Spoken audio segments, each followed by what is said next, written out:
તમે મારા માટે જે કીધું એ વ્યાસ ભગવાન નારદજી કે બરાબર જ છે, કારણ કે તમે સાક્ષાત બ્રહ્માજીના માનસ પુત્ર છો. વ્યાસ ભગવાન કહે તેથી તમને જે હું આનું કારણ પૂછું છું કે મને હજી સંતોષ કેમ નથી થતો.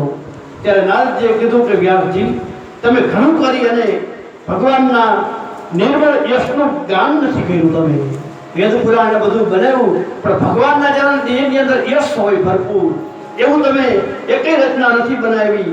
મારી એવી માન્યતા છે, નારદજી કહે, કે જેનાથી ભગવાન સંતુષ્ટ નથી થતા તે શાસ્ત્ર અને એ જ્ઞાન એ અધૂરું છે. ગમે એટલા જ્ઞાની હોય ભગવાન સંતુષ્ટ થાય એ શાસ્ત્ર અને એ જ્ઞાન સાચું. નારદજી કહે તો હે વ્યાસજી, તમારી દ્રષ્ટિ અમોઘ છે. તમે એ વાત જાણો છો કે તમે પુરુષોત્તમ ભગવાનના લીલા અવતાર છો. અજન્મા હોવા છતાંય તમે જગતના કલ્યાણ માટે જન્મ લીધો છે. તેથી તમે વિશેષ રૂપે ભગવાનની લીલાઓનું અને યશનું તમે વર્ણન કરો. નારદજી કહે હે મુનિ, નારદજી કહે પૂર્વકલ્પમાં હું પોતાના પૂર્વજન્મમાં વેદવાદી બ્રાહ્મણની એક દાસીનો નારદજી કેવો દીકરો હતો. એના આગલા જન્મનું ચરિત્ર નારદજીએ વ્યાસજીને કીધું કે ભગવાન દયાળુ છે. જુઓ તો ખરા કેવા દયાળુ. હું આગલા જન્મમાં, નારદજી કહે, એક વેદવાદી બ્રાહ્મણની એક દાસીનો દીકરો હતો. વેદવાદી બ્રાહ્મણે ત્યાં કામ કરતી દાસી હોય, હું નારદજી કે એનો દીકરો હતો, દાસીનો દીકરો. એ એક વખત યોગીઓ વર્ષા ઋતુના સમયની અંદર ચાતુર્માસ કરવા માટે થઈ અને બાળપણમાં અમારે ત્યાં આવ્યા. બાળપણની અંદર મને એની સેવા કરવાનો નારદજી કે મોકો મળ્યો. હું બાળક હતો પણ મારામાં કોઈ પણ પ્રકારની ચંચળતા નહોતી. નકર બાળક તો ચંચળ હોય ને, ઉછળ કૂદ કરતું હોય ને દોડાદોડ કરતું હોય. નારદજી કે એવી કોઈ ચંચળતા બાળક હોવા છતાંય મારામાં નહોતી. મારામાં કોઈ ચંચળતા નહોતી અને હું જીતેન્દ્રિય હતો. ખેલ ક્રીડાથી હું દૂર રહેતો હતો અને આજ્ઞાનુસાર તેમની હું સંતોની સેવા કરતો હતો. હું ઘણું ઓછું બોલતો હતો. મારો આ શીલ સ્વભાવ જોઈ અને સમદર્શી મુનિઓએ મુજ સેવક પર અત્યંત કરુણા કરી. નારદજી કહે તેમની અનુમતિ મેળવી અને વાસણોમાં એ લોકો જ્યારે જમી લે સંતો, અને વાસણની અંદર જે કાંઈ એઠું છાંડેલું હોય, એઠું છોડેલું હોય, એ નારદજી કે હું એમની અનુમતિ લઈ અને એ પ્રસાદ તરીકે જમવા માંડ્યો. જુઓ, પ્રસાદ તરીકે જમાય પણ તમે જેનું એઠું જમો છો, સંત પુરુષ હોય, તમારે એની અનુમતિ લેવી પડે. જો એ કહે તો જ તમે પ્રસાદ એને ગ્રહણ કરી શકો. કળજુગમાં તો હવે આજ મહાન સંત બનવા માટે આજ વાત જવા દો. શું કેવું મારે, એટલા બધા પંથ નીકળ્યા કે મૂળ પંથ આપણો ભૂલાઈ ગયો. હા, નથી કેવું પણ કહી દેવા દો કે હજી 200-250 વર્ષ માન થયા હોય કે અમારા ભગવાન જાણે આ ભગવાન કેવી રીતે. ઘણા વિડીયો આવે છે, આપણે દયા આવે. એ પાછા ક્યાં સુધી દાવો કરે, લોકા પોતાના પુસ્તકો બનાવી બોલો, પોતાની રીતે પોતાના ભગવાનને પ્રમોટ કરે. જેમ જાહેરાત કરે ને ઘણા પૈસા દઈને ટીવીમાં, એમ ભગવાનને પ્રમોટ કરે. વિચાર તો ખરો કે અમારો ભગવાન સાચો છે ને અમારામાં આવો. અને એ ત્યાં સુધી કહે છે કે રામ, કૃષ્ણ અને શિવ રહ્યા ને એ અમારા ભગવાનની સેવા, અમારા ભગવાનની પૂજા અને સેવા કરતા. લે કેમ માનવું ભાઈ? હવે 250 વર્ષ થયા નહીં. આ તો કોઈ નક્કી નથી કહી શકતું કે આ લાખો કરોડો વર્ષ પહેલાની આ સંસ્કૃતિ છે શિવ, રામ, કૃષ્ણની. એ પેલી સંપ્રદાય વાળા એમ કહે કે તમારા કુળદેવીને નહીં માનવાના, માતાજીને નહીં માનવાના. તમારા માતાજી અમારા ઘરના રહ્યા નહીં, તમારા માતાજી. લે અરે હદ કરે છો. હા હા, શું થાય? કળજુગ છે ને, અને બહુ સારી રીતે ચાલે છે. પણ હમણાં એક જ એવો, હું કંઈ નામ નથી કરતો કારણ કે યુટ્યુબમાં લાઈવ થાય છે. મારે કોઈ જવાબદારી વધી જાય, મારી ઉપર કોઈ કેસય કરે, પણ મારી પાસે પુરાવા હોય એટલે હું કહી શકું. એક ફેસબુકની અંદર એક વિડીયો હમણાં આવ્યો હતો કે એક મહાત્મા, તમે ઓળખી ગયા છો કયા સંપ્રદાયને, આપણે કંઈ કેવું નથી. એ મહાત્મા પોતે અડધો પેંડો પોતાના મોઢામાં રાખે અને એના બધા ભક્તો, એટલે બીજા સાધુઓ જ હતા, સંન્યાસીઓ બધા એનો, એ અડધો પેંડો સીધે મોઢામાંથી ઓલો લઈ અને પછી પોતે ઈ આરોગ્ય. વારે વાહ, પ્રસાદી તરીકે પ્રસાદીની વાત આવી ને, એથી પ્રસાદી આટલી યાદ આવ્યું. એ અડધો પેડો એ બધાને બોલાવી દેતા હતા પાછા. અને એ પાછો અડધો પેડો પાછો હેઠો મોઢામાંથી કાઢેલો, અડધો પેડો આ સાધુડા બધા ખાતા. કેવા હતા સાધુ, ભેખધારી કહેવાય, આપણે ના નથી કેવું, એ બધા ખાતા હતા. હવે એ એવું બહાર આવ્યું કે જે હેઠો પેડો જતા હતા ને જય સ્વામી, એને કોરોના નીકળો પહોંચી ગયો. વિચાર કર્યો ને કેટલાની પથારી ફેરી ગયું છે, વિચાર તો કરો. તો જ્યાં ત્યાં ભટકવું નહીં. હું કાયમ સાધુ રામાનંદ છે, મારું લોહી છે કહેવાનું. હું કહું કે જ્યાં ત્યાં ભટકવું નહીં. આપણા બાપ દાદા જે કરતા હતા એ જ કરવું, નવું શું કામ કરવું જોઈએ? કોને ખબર એમાં શું હોય શું નહીં. આપણા બાપ દાદા કરી કે મૂર્ખા હતા. શિવ રામ અને કૃષ્ણની ઉપાસના કરતા હતા. આપણા કુળદેવીઓ હતા, 64 કરોડ 64 જોગણીઓ હતી. એની અંદરથી આપણા કુળદેવી હોય તો એ શું બધું ખોટું? કંઈ ખોટું નથી, પણ કળજુગનો પ્રભાવ છે. ચાલે ત્યાં સુધી ચાલવા દો. અને હું આગળ જતા પછી આમાં મોકો મળશે ત્યારે વિસ્તારથી કહીશ કે આ બધું થવાનું જ હતું, કાંઈ નવું નથી થતું. જે થવાનું હતું એ જ થાય છે. આગળ જે ભાગી ગયા સંતો ભાગી ગયા એ જ થાય છે. શિવપુરાણની અંદર પણ એની કથા આવે છે. શંકર ભગવાને એ આખી પૂરી બનાવી, પછી એમાંથી હું બહુ વિસ્તારથી કહીશ. કળજુગમાં કીધું જાઓ તમારું ચાલશે ભગવાને, આટલા કદાચ ચાલતું હોય તો ના નહીં. અને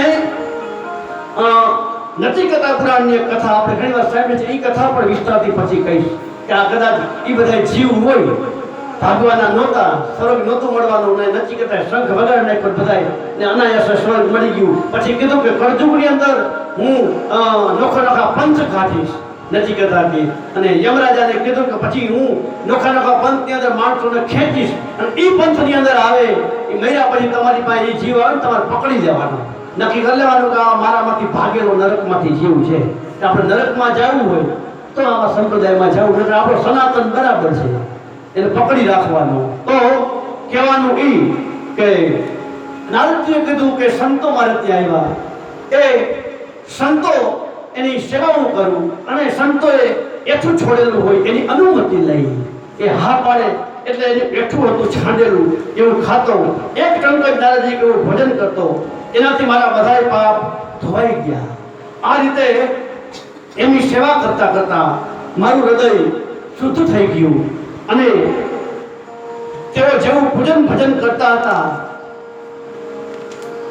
એમાં મને પણ નારદજી કે રુચિ થઈ, એની ક્રિયાઓ થઈ. મને પણ ભજન અને પૂજન કરવાની ઈચ્છા થઈ. હે પ્રિય વ્યાસજી, એ સત્સંગમાં એ લીલા ગાનમાં પરાયણ મહાત્માઓની કૃપાથી હું દરરોજ શ્રી કૃષ્ણની મનોહર કથાઓ સાંભળતો હતો. એક એક પદનું શ્રદ્ધાપૂર્વક નારદજી કે હું શ્રવણ કરતા કરતા પ્રિય કીર્તિ એવા ભગવાનમાં મને રુચિ થઈ. હે મહામુનિ, જ્યારે ભગવાનમાં મારી રુચિ થઈ ગઈ ત્યારે તે મનોહર કીર્તિ પ્રભુમાં મારી બુદ્ધિ પણ એ સ્થિર થઈ, નિશ્ચળ થઈ, અને હું બ્રહ્મરૂપ થઈ ગયો. હું એમનો ભારે અનુરાગી હતો. નારદજી કે વિનયી હતો. એ મુનિઓએ સેવાથી મારા પાપ બધા નાશ પામેલા હતા. એની સેવાથી મારા પાપ નાશ પામી ગયા. મારા હૃદયમાં શ્રદ્ધા હતી, ઇન્દ્રિયો પર મને સંયમ હતો, તથા શરીર વાણી અને મનથી હું એમનો અજ્ઞાનથી હતો.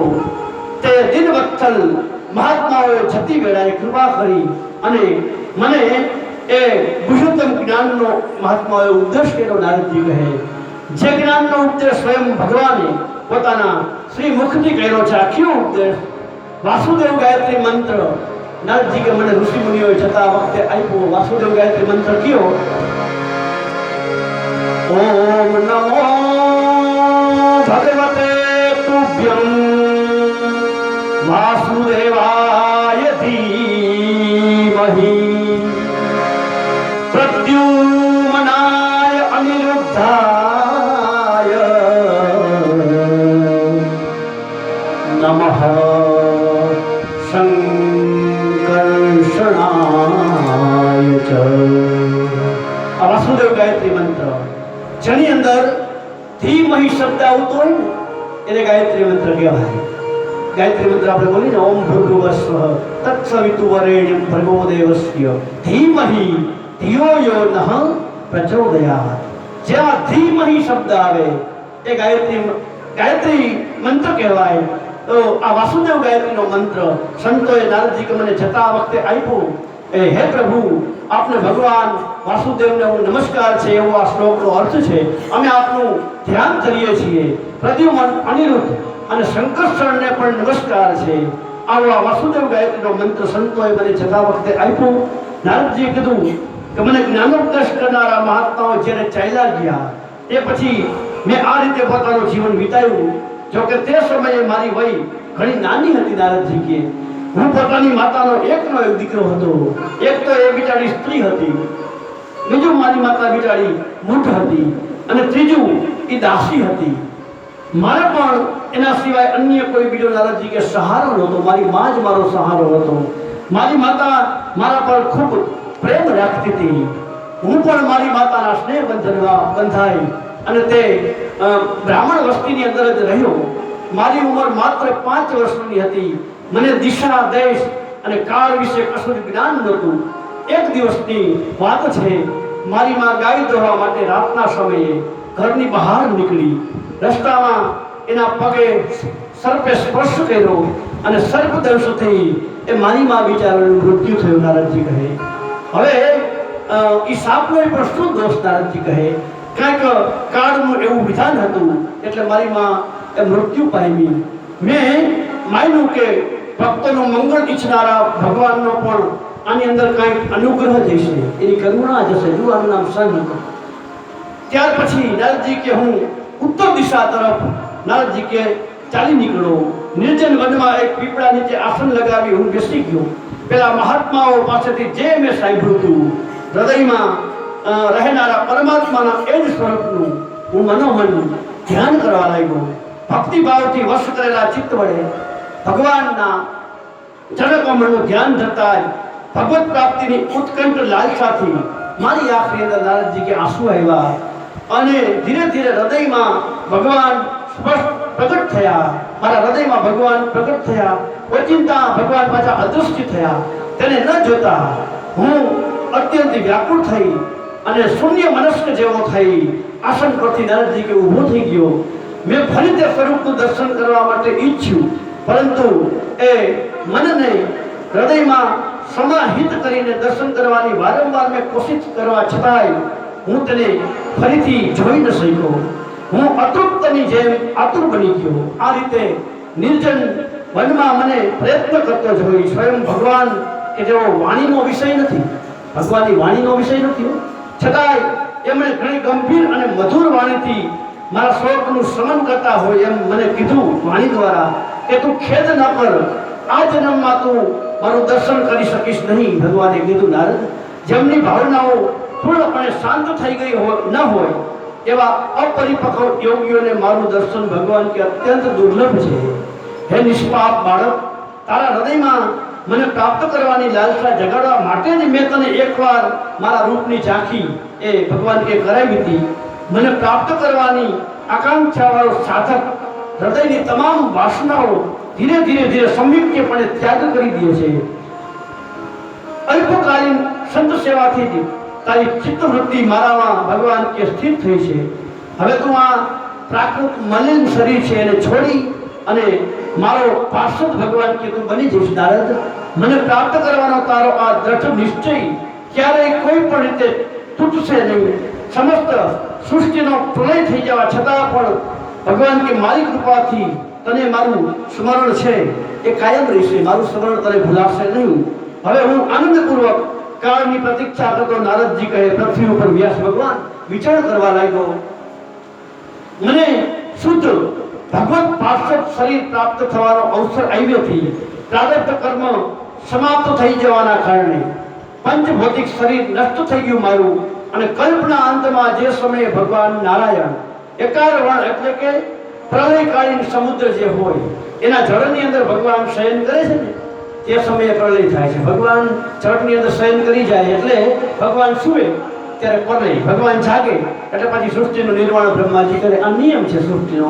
આમ જે સમયે ભગવાન શયન કરી ગયેલા તે સમયે તેમના હૃદયમાં શયન કરવાની ઈચ્છાથી આ સઘળી સૃષ્ટિને સંકેલી અને બ્રહ્માજી જ્યારે પ્રવેશ કરવા લાગ્યા ને ભગવાનની અંદર, ત્યારે એ એમના શ્વાસની સાથે મેં પણ નારદજી કહે ભગવાનના હૃદયની અંદર પ્રવેશ કરી ગયો હોય. 1000 ચતુર્યુગી વીતી ગયા પછી, ચતુર્યુગી એટલે એક વખત આ 4 યુગ પસાર થઈ જાય એને એક ચતુર્યુગી કહેવાય.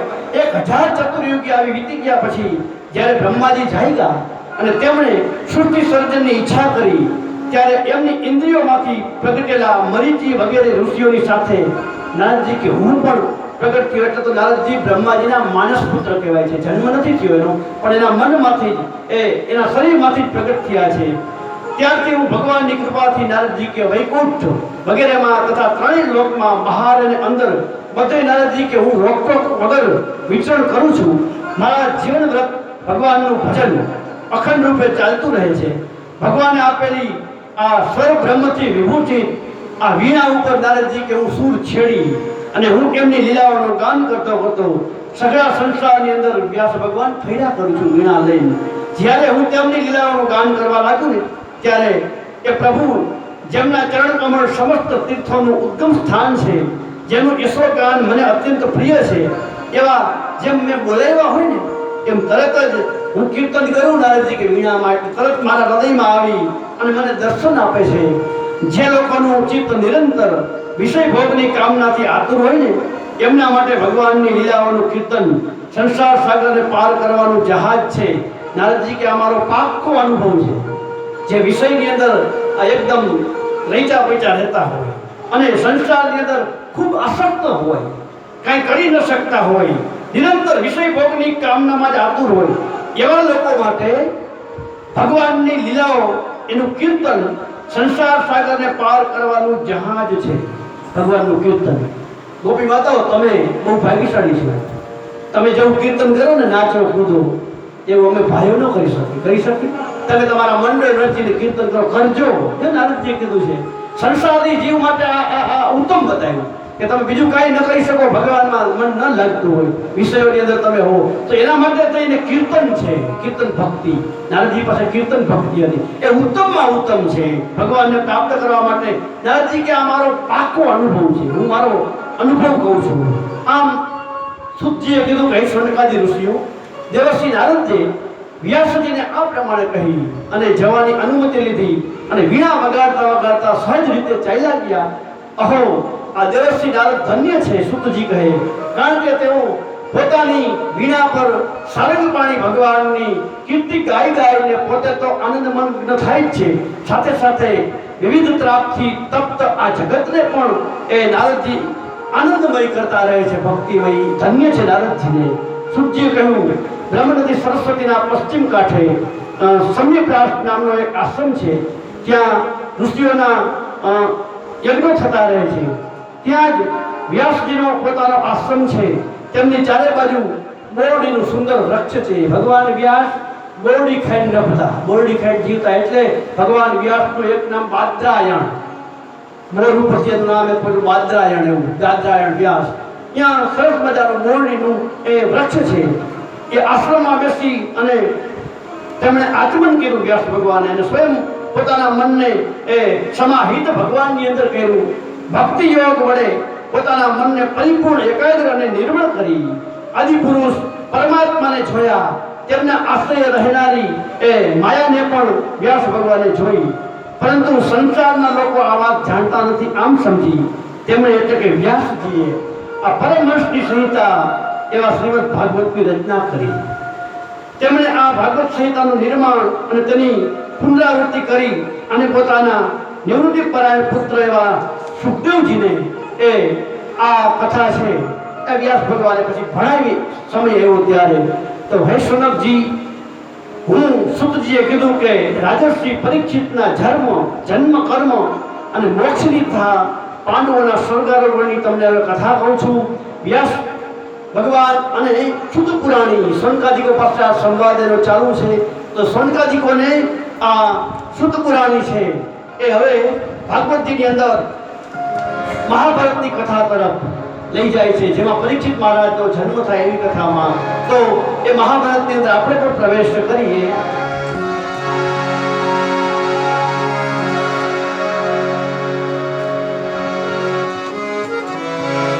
श्री महाभारत कथा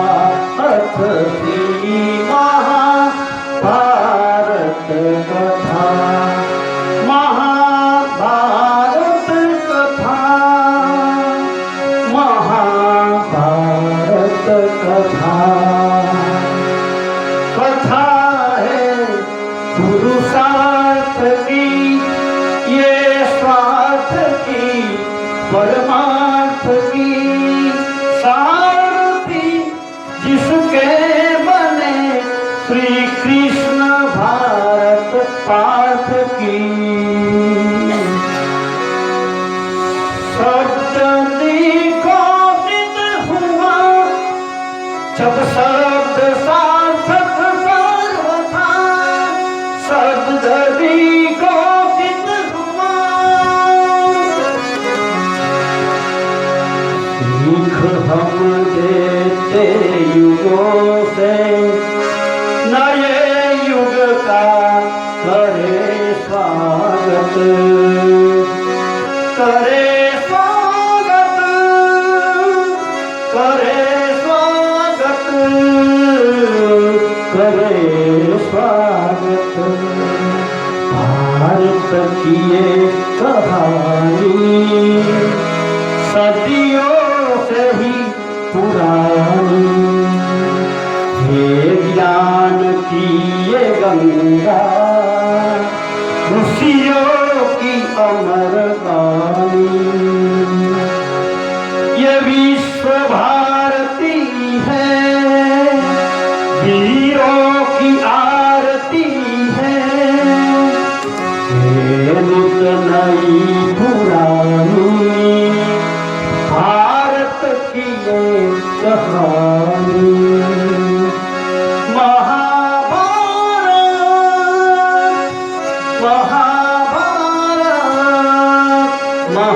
महाभारत श्री महाभारत कथा महाभारत के अंदर प्रवेश करता शुद्ध पुराणी હવે પરીક્ષિત મહારાજના જન્મ કર્મ અને મોક્ષની કથા તરફ એ લઈ જાય છે પણ આપણે એ બધી કથાઓ આજની આ કથાનો સમય અહીં પૂર્ણ થયો તો સરસ મજાની ભાગવતજીની અંદર મહાભારતની કથા એ કથા આવતીકાલે આપણે ફરીથી આ કથાને ગાઈ અને એ કથા આગળ શરૂ કરશું આજની કથાનો અહીં સમય પૂર્ણ થયો બોલો શ્રી રામચંદ્ર ભગવાન की जय श्री